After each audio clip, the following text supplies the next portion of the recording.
ایک نوجوان لڑکا ہے جس کا نام ابو قرصافہ ہے، بکریاں چراتا ہے اور اپنی خالہ کے ہاں قیام پذیر ہے۔ تو ایک دن اس نے حضور کو دیکھ لیا اور خوش قسمتی کہ حضور نے بھی اسے دیکھ لیا۔ تیری پہلی نظر کا وار توبہ، دل اب تک دعائیں دے رہا ہے۔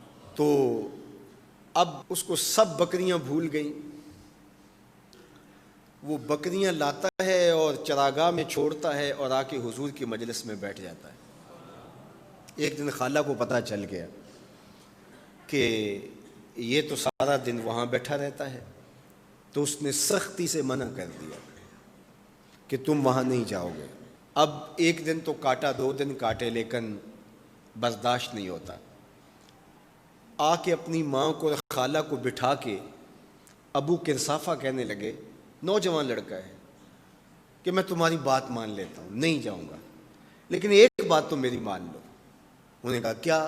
کہا ایک بار تم میرے ساتھ چلو تو صحیح، اس کے بعد اگر تم نے روکا تو رک جاؤں گا، ایک بار تم نے میرے ساتھ جانا ہے۔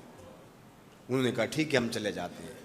حامی بھر لی، خیال تھا کہ ٹھیک ہے اس کی کہنے پہ ہو آتے ہیں، اور اس کے بعد جو ہے وہ اس کو پھر زور بھی دینا پڑے گا، اس کی شرط پوری ہو جائے گی۔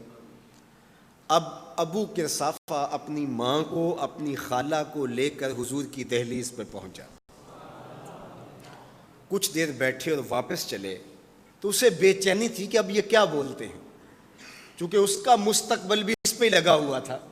اب اس کے دل کی دھڑکنیں تھم رہی ہیں کہ پتہ نہیں میری ماں کیا بولتی ہے، میری خالہ کیا بولتی ہے۔ تو ابو قرصافہ کی خالہ نے بول کے کہا ما رأینا مثل ھذا الرجل، زندگی میں ایسا سونا بندہ دیکھا ہی نہیں۔ لکھاں لوگ آئے زمانے تے، محبوب خدا جہا کوئی نہیں۔ لکھاں لوگ آئے زمانے تے، محبوب خدا جہا کوئی نہیں۔ لکھاں سونے بن بن بہندے نے، او دی خاک پا جہا کوئی نہیں، او دی خاک پا جہا۔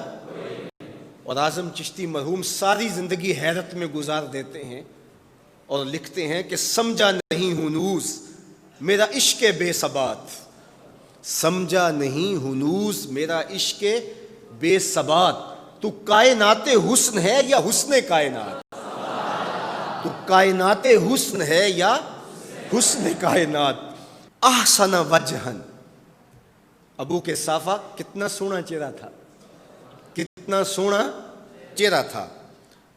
ولا انقا ثوبن، اور جتنے سونے کپڑے تھے اتنے سونے کپڑے بھی کسی کو پہنے ہوئے نہیں دیکھا۔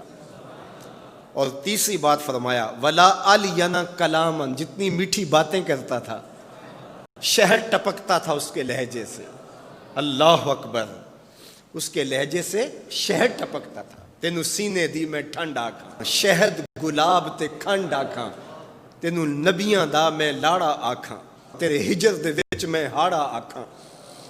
تو کہا ابو قرصافہ آج کے بعد ہم تجھے نہیں روکیں گے، سویرے آیا کر، شام آیا کر، دوپہر آیا کر، تو جی بھر کے محمد کے چہرے کو دیکھا۔ مکھ چند بدر شاہ، متھے چمک دی لاٹ نورانی، کالی زلف تے اکھ، مخمور رکھی ہن مد بھریاں، دو ابرو کوس مثال دسن، دو ابرو کوس جیتی نوک مجا دے تیر چھٹن، لباں سرخ آنکھاں کے لال یمن، چٹے دند موتی دیاں ہن کریاں۔ سبحان اللہ ما اجمل کا، ما احسن کا، ما اکمل کا۔ کتھے مہر علی، کتھے تیری ثنا، مشتاق اکھیں کتھے جا لڑی۔ اللہ اکبر۔ ابو قرصافہ کی خالہ پہلے تو وہ کہتی تھی جاتا کیوں ہے، اب اس کی اپنی کہانی۔ سودا لینے کے لیے بازار گئے، ہاتھ اس کے بکے جس کے خریدار گئے۔ اللہ اکبر۔ کہا کہ اتنا سونا کلام کرنے والا بھی میں نے آج تک نہیں دیکھا۔ پھر کہا ابو قرصافہ کیا کہوں، لگتا تھا اس کے چہرے میں سورج گھوم رہا ہے، ایسا حسین تھا، ایسا سونا تھا۔